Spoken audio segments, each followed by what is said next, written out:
Sir काय कारवाई करणार आहे?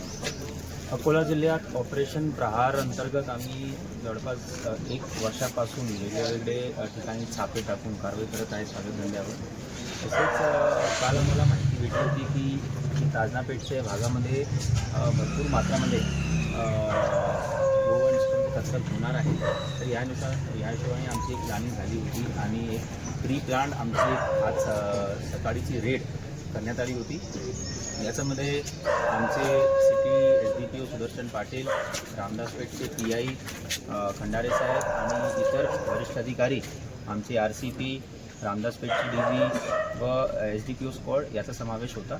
आज सकाळी जवळपास 5:30 वाजताच्या दरम्यान 12 एप्रिलला आम्ही रेड टाकलेली आहे ताजनापेठमध्ये आणि आम्हाला सक्सेसफुली जवळपास 31 गोवंश व्यवस्थित भेटलेले आहेत आणि आपण इथे बघू शकता.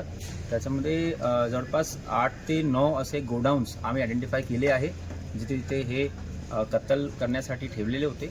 तर हे सर्व आता आम्ही घेऊन जात आहे पोलीस स्टेशनला.